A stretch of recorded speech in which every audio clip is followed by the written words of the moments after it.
Yo mga idol, kamusta? Sports Talk PH nga pala. Ang banat ni Casimero, pag-usapan natin yan mga idol. Ngunit bago ang lahat ay huwag kakalimutang mag-subscribe at i-click ang notification bell button for more sports talk. So panigurado nga pong hindi na naman matutuwa ang current undisputed super bantamweight world champion Japanese monster na Naoya Inoue sa naging mga banat ng ating pambato na si former 3 Division World Champion angas ng Pinas, General Casimero, at ang grupo nito sa naging kwentuhan nila sa YouTube live ni Kuyang Joseph kung sakaling makarating ang mga ito sa binansagang halimaw ng Japan.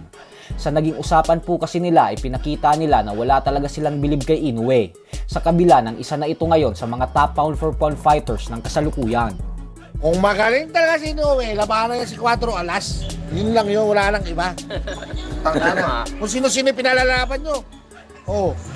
Kala ko ba, mahina rin si 4 alas. Hindi labanan nyo na, iset nyo na. Tapos ngayon, ayaw nyo pa rin kalaban. Ano kaya yun? Takit na. Di ba? Pinapartidahan ko na yung mga kalaban ko nga. Yung inaano kasi nila, ban daw sa Japan na isang taon. Siniri nga, ban ng ano, yung ban for na life. ano, Ban for life. Oh, ban for life. Tama. Tinanggal lang dahil gusto nila makalaban. Kumbaga, kaya lang i-overrule ang rule nila. Ay, Kung magaling ka talaga, alabanin mo talaga si 4 alas. Kapag ba si SG? Si Boss SG?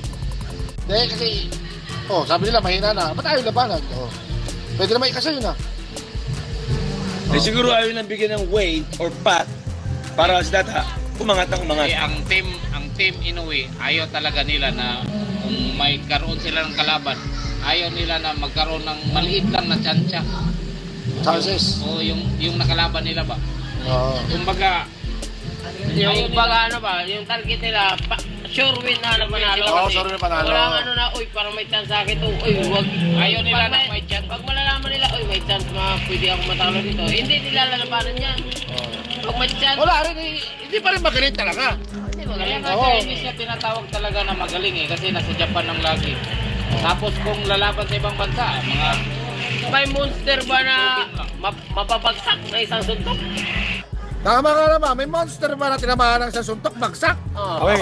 Sa kabilang banda naman mga idol ay isang hindi magandang balita nga po para sa ating mga Pinoy boxing fans. Ito po ay dahil sa latest update ng boxrec.com sa kanilang best fighters of all time ay makikita natin na wala sa top 15 greatest boxers in history ang ating pambansang kamauman ni Pacquiao, habang ang undefeated 5 Division World Champion Floyd Mayweather Jr. naman ay pang-5. Nasa pang number 17 po kasi si Pacquiao, kaya naman paniniwala ng karamihan na isang kalokohan umano ang rankings na ito ng BoxRec. Kung atin po kasing matatandaan ay noong taong 2020 ay nilagay na nila si Pacquiao sa number 1 position, kaya wala pong rason para ibagsak siya sa number 17. So hanggang dito na lang po muna tayo mga idol.